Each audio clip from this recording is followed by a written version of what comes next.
How's it going, guys? Another movie tonight. This one we saw Talk to the Hand, or Talk to Me, or it was even... Yeah, Talk to Me. It's an Australian film. Yeah, it was an Australian horror film. I kept seeing the trailer in, like, you know, every movie I kept going to that wasn't, you know, a kid's film. And we decided to check it out because I like horror movies, he likes horror movies, you know, fuck it, why not? So, another great titular conquest. But, let's see, do you want to cut to the chase? Like, it was, okay, let's just break it down. Okay, so if you've not seen anything about it, it's, you know, it's an Australian horror film.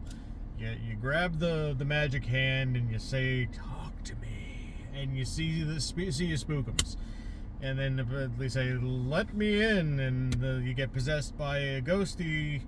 And kids have been doing this for some sort of, like, you know, kind of like party trick gag thing, and as you can guess, it doesn't end well.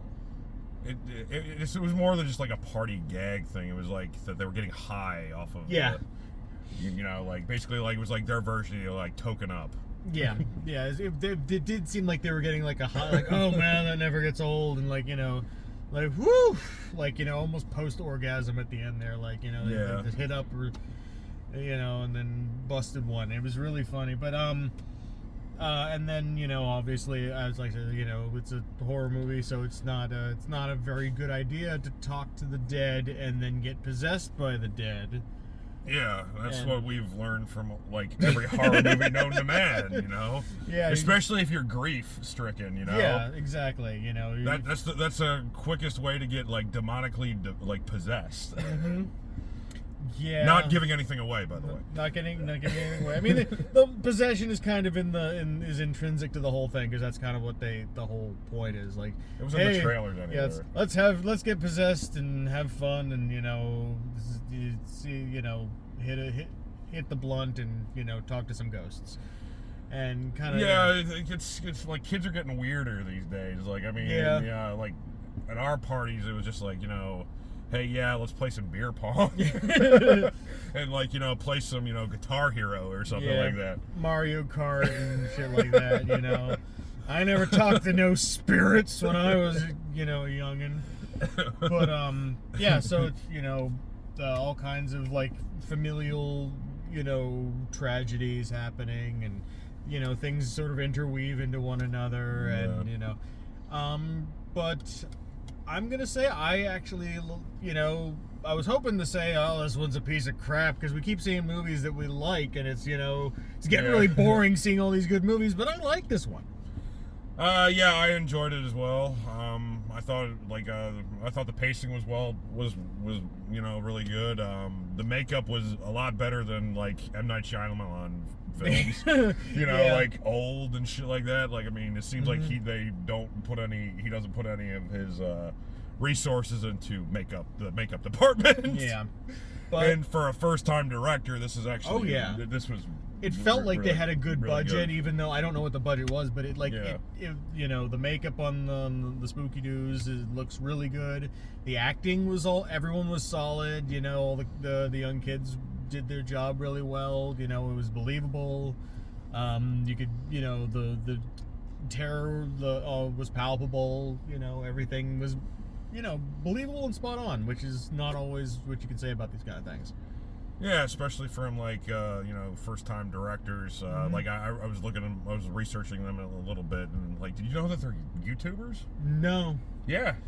Huh. These two guys are, like, are YouTubers and have their own YouTube channel and shit.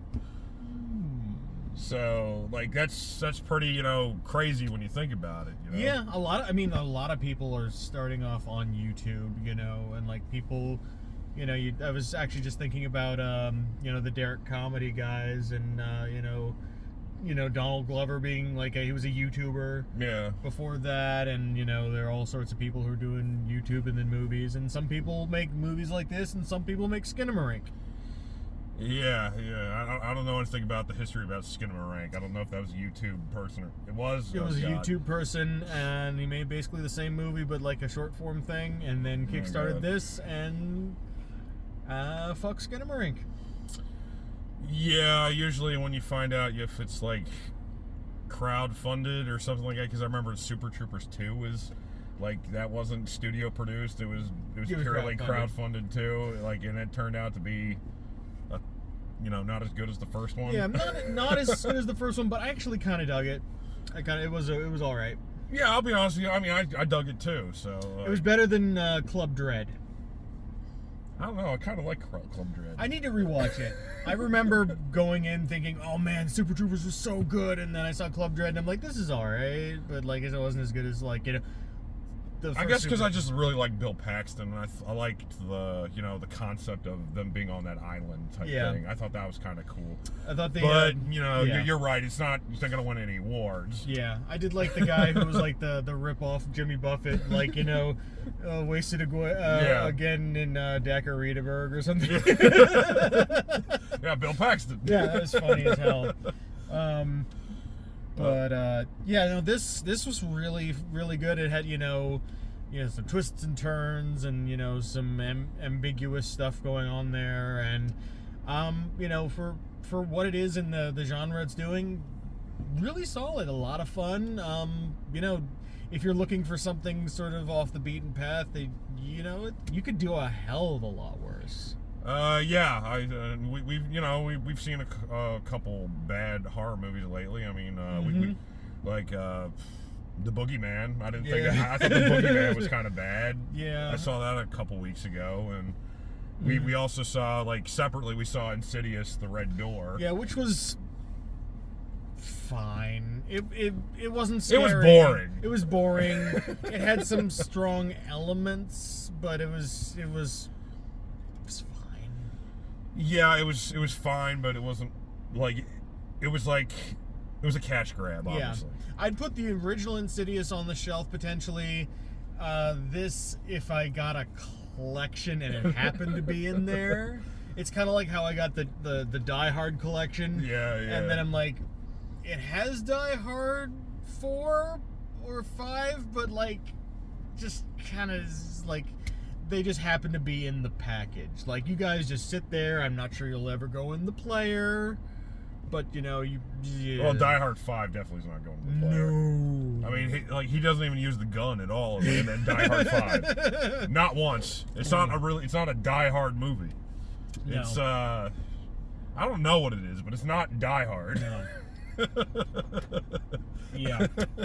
It's a cash grab. Yeah, it's like, there's, when things go on too long, but yeah, like whenever I'd see those commercials for like FX, and then FX has the movies, like 4 or 5 years ago, like they would always show like scenes from Die Hard 5 in it, and I'm like, this does not make me want to watch your network. Why would you choose this?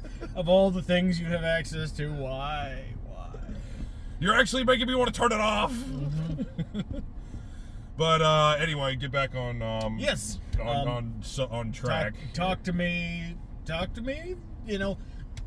Again, it's one of those, like, it could have gone either way. Could have been like could have been a Skinamarink. Could have been one of those other, like, really cheesy. What was it? Oh, that fucking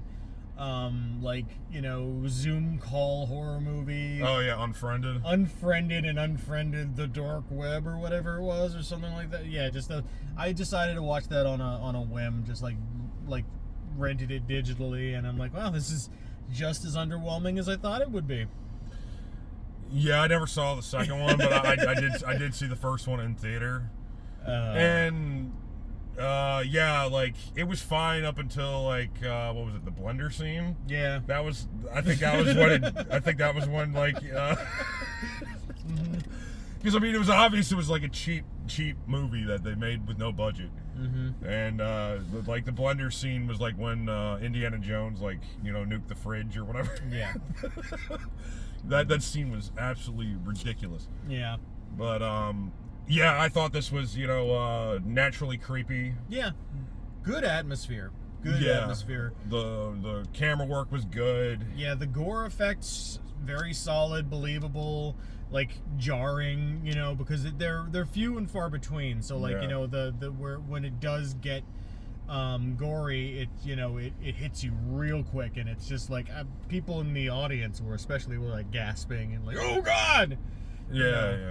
And so you got a lot of that, and I could feel that in the atmosphere, and especially the guy who was like literally choking up right. Did you see that, dude? Yeah. So he did it at least 3 times. I was gonna say the same thing to you. I was like, did you see the guy vaping? Yeah, I don't know. He's just just puffing away out there, and it's just like. But I don't know if it was a guy or a girl, because like there was a voice of a girl in front of us too, and like they all looked like guys to me. Like at the beginning of the movie, I wasn't sure. Yeah. So I heard a girl's voice at the beginning, so I don't know if in front of us, so I don't know if that was the person that was vaping or. Yeah. Anyway, but that's beside the point. But anyway, yeah, everyone seemed to be enjoying themselves, you know. There's nothing worse than going into a horror film and then nobody reacting, because you can tell that it's just boring. Yeah, like the Boogeyman. Like, or Skinamarink, yes. Or Skinamarink. Yeah, both of those, fuck those movies. But no, this one was effective. And like made me feel tense, and that's what you want. Yeah. I really, like, you know, I enjoyed this, but I'm not gonna.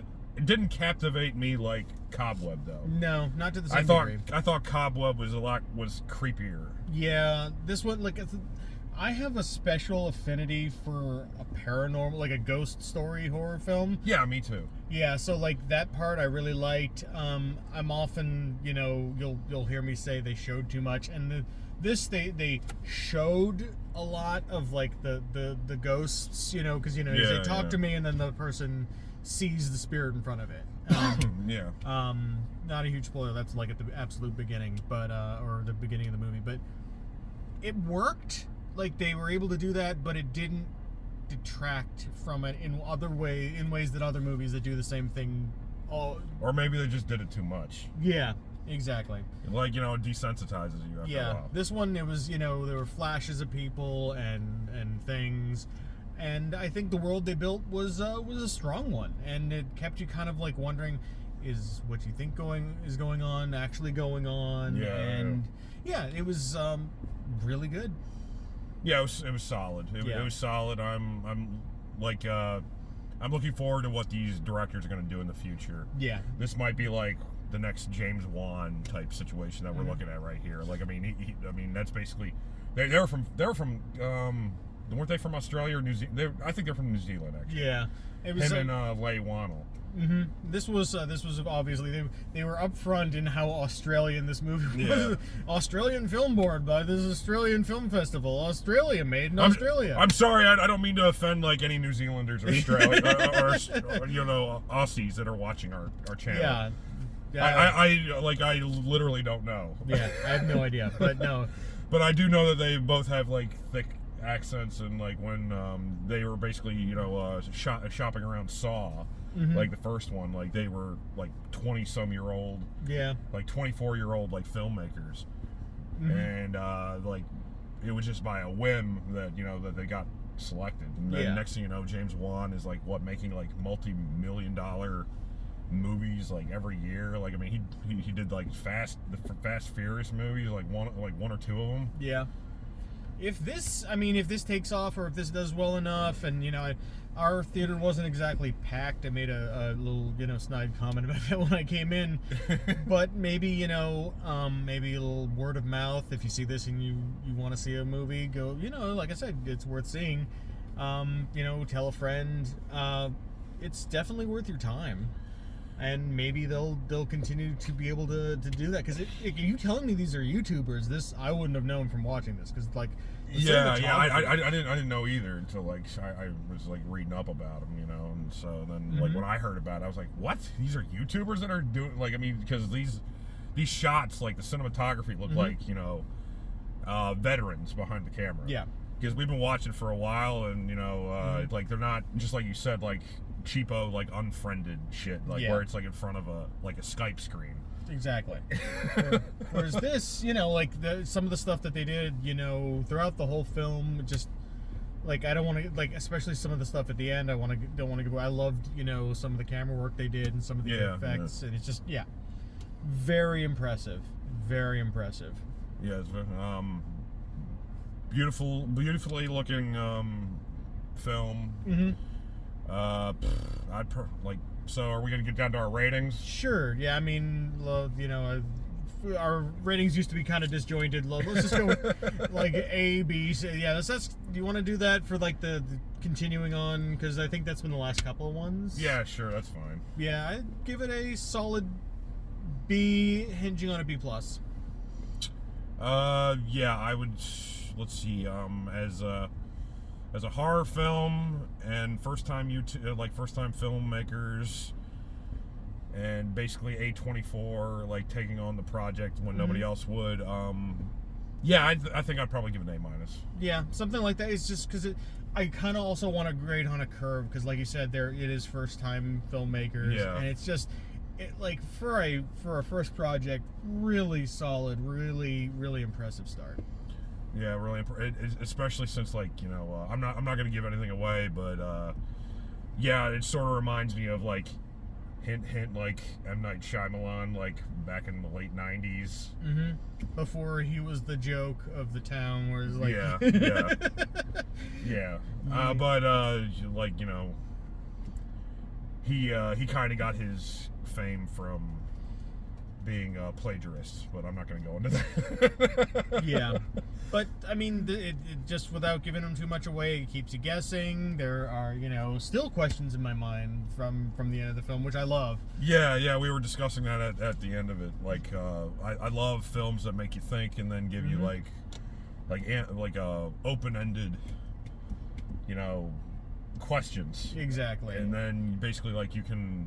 Like we could either go either way on a couple of things, and I wouldn't say either one would be wrong, and that's what you can have I love discussing movies especially, and that, and they gave enough hints that you could come up with your own interpretation. But I am excited because I did hear that they're basically doing like the same thing that they did with like X with this, that they're gonna make like a prequel. Oh really? Okay. Yeah, I did hear that. I read that on somebody's Twitter. I think I'm gonna give a shout out. It's like I think it was Cody Leach's from YouTube. Nice. Like I follow him on Twitter, and he said that that they're going to do the route of like X, where they're making a prequel like that we saw from the opening scene. Okay, yeah. And they're gonna go back into more about that. Okay. And yeah, I would watch. If they do that, I will watch the hell out of that. We will watch the hell out of that. Yeah. So, like this might be a franchise in the making. Just like Saw. Hopefully, doesn't go to like the guys from Saw 3 through Saw 5 or whatever. Yeah. What the hell was that guy's name? Darren something? Something like that. I don't remember. All I remember from Saw was Saw 3, the one with like the pig juicer. I believe so. Yes, it was. The one where it had the really angry man that was like had to go through and basically learn to forgive. Or else like the surgeon's head was going to explode. Yeah. And then 2 was the one with like the pit of giant syringes, or giant pit of syringes, I think. Yeah, that was the one with the needles, yeah. I mean, I really liked Saw 2, but after that, it was kind of mid. Until like but I really liked Saw 6. I haven't seen it. I own it because I got like the 7 film Blu-ray box. I should probably just watch through them. Why the fuck not? Yeah. Well, I mean, Saw 6 and Saw 7 seem like they reclaimed their glory, which ironically, like now that we're talking about it, because we're so high on Cobweb, like like when I was looking into it, the editor of Cobweb was actually the director of Saw 6 and Saw 7. That's right, you did mention that, yeah. And then they did like the Jigsaw thing. I never saw that either, so. I didn't see Jigsaw, and but I did see Spiral, the one with Chris Rock in it. Oh yeah, how was that? Oh God, it was terrible. Okay, that's too bad. Yeah, I was looking forward to it, and the ending was just bad. It just blew it out of the water for me. Womp womp. Oh well. Well, this was good. Well, you know, not everyone can be winners. Exactly. But yeah, this was good. I just wish, you know, like when we saw this movie, we saw the last showing at 10:45. I just wish, you know, when theaters, you know, like if you want, like you're asking us to, you know, pay for your concessions, and we do. And then, like, when we want to go out and get a refill or go get some more concessions, you are closed before the movie's over. You owe this man some Skittles, AMC. You make movies better? No, you don't. You deprive us of our candies. Yeah. So, I think I'm gonna go to the dollar store in the future, and I'm gonna like just start bringing in my own stuff. He's like, "Why are your pockets so full, sir?" It's like, like this big wallet. Well, this theater here, like that one time, they care so much about you bringing shit in that he brought in a big Wawa bag full of movies. Yeah, I brought him a Wawa bag full of Blu-rays because I was giving him some of my old movies, and they didn't say shit. They didn't say a word. I could have had sandwiches and like all kinds of like bonbons and things in there. They didn't know. They didn't care. I just was holding it like, see you guys. And it's the same theater. Yeah, same theater. They don't give a fuck. But hey, AMC, but we want you to sponsor us, please. Yes, AMC. You know, it's. I mean, we talk nothing good. We talk nothing but good about your AMC Ace Plus Stubs program. The Stubs program is great. Stubs program, you know, allows me to see all kinds of crazy crap, good, the bad, the skinamarink. The ugly? Yeah. Oh wait, skinamarink. Yeah. That's ugly. Yeah, exactly. But yeah, no. When are we gonna see a really terrible movie come out, man? Yeah, there was gonna be. Did you say there was something that could look really bad? I don't know. We'll talk about this later. We're rambling, and it's 21 minutes. Oh God, yes. Well, I guess if you watch these, you know that we're gonna ramble. So. Yeah, but I mean, they kind of keep on topic. Exactly. Well, hopefully one of these will be really bad and we can rip into it, but not today. Well, I saw there was some John Travolta movie that came out. Ooh. So I'm not sure. Like IMDb, like on like 10 reviews, it has like an 8.9. That could be fun, or like, you know, not fun, and therefore fun. You know. Yeah, it's like something like Mob something. I have no idea. No idea. All I know is it's playing at one theater. So you know because it's like good. it has like 24 auditoriums, and they have to fill their auditoriums. And then like they do that shit to Cobweb, and that movie deserves way better than that. Yeah, I agree. I don't know. Like that movie was, you know, produced by, you know, Seth Rogen and Evan Goldberg. And I keep hearing people say, you know, like about the Teenage Mutant Ninja Turtle movie, like being awesome, and it's like from the same guys that brought you Superbad and shit. Yeah. But with Cobweb, you hear nothing about it. Nothing. Like, nothing. Why did it get like no publicity? No PR. Again, it's got one of the main guys from The Boys, which is super popular now. So what the hell's going on? Because, you know, but. No, that was great. Turtles was great. This was really good. It's like, does Seth Rogen not want to make money? Yeah, I don't know. You know, I would have him like go up to the theater and just like tap his foot and be like, "Guys, what are you doing?" Yeah, because like when I was watching reviews of certain, like a lot of YouTubers, I mean, I have yet to see a review say that they did not like Cobweb. Yeah, no, I mean Cobweb is. I think we said it was shelf worthy. Yeah, it is shelf worthy. I mean, like, so a lot of people I've heard, you know, say that it's going to be like the cult classic of this year. Yeah. Like it's unheralded, you know. I didn't even see any trailers for it. You said you saw a couple, but I didn't see any. I saw one somewhere. I don't know where, but I saw one trailer somewhere. I think it might have been at that Cinemark theater. Yeah. I saw the trailer for this thing over and over again on YouTube and in previous movies. I definitely saw it in the Insidious run up to seeing that. But well, that's because they just wanted you to know that you could be watching a better movie here in a few weeks. We're sorry about this. Just come back and like see the hand movie. It's gonna be good. Yeah. And that was from a first-time director too. Yeah. That was Patrick Wilson, the guy, the main character in the Insidious movies. Yeah. Like you would expect that he would be a little bit better than like a couple YouTubers. Yeah. I mean, I guess it's only as good as the screenplay and the script. Because, I mean... Yeah, true. I mean... I thought that was alright.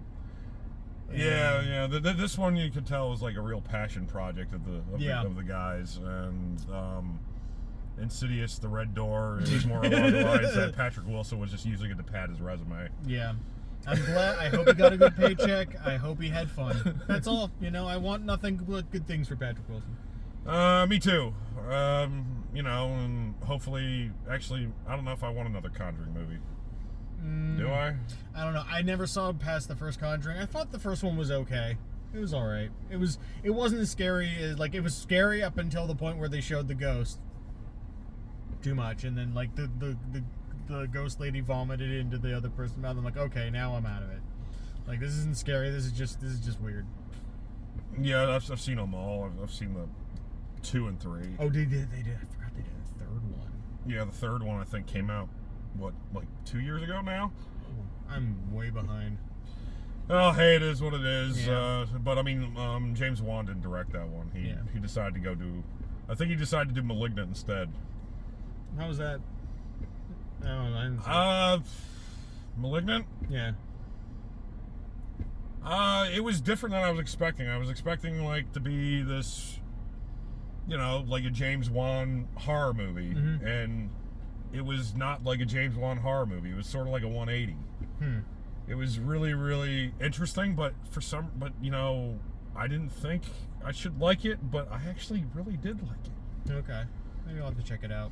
I mean, even the guys from Red Letter Media, they like that hate on everything. They said it was like their favorite of the year when it came out. Did I watch? Because I usually watch all the Half in the Bag videos. I guess. Yeah, we can, like. Can we like basically help Rich Evans out or something? Yeah, exactly. he needs all the help he can get. Poor Rich. They're never gonna watch this shit. Well, maybe one day when, you know, like we get big enough and people actually go and watch our first films. Yeah, exactly. You know, when we're making our horror movie, they'll, you know, somebody will go back in this and be like, "These assholes made this? Oh, okay." Yeah, we're gonna make a horror movie called *Moobs*. Oh God. Good night, everybody. Anyway, Jesus Christ, yeah. Anywho, see the fucking movie. Yeah, see the movie. Anyway, that's all we got. Yeah, that's it. We're gonna go out on Moobs. Thank you. Yeah.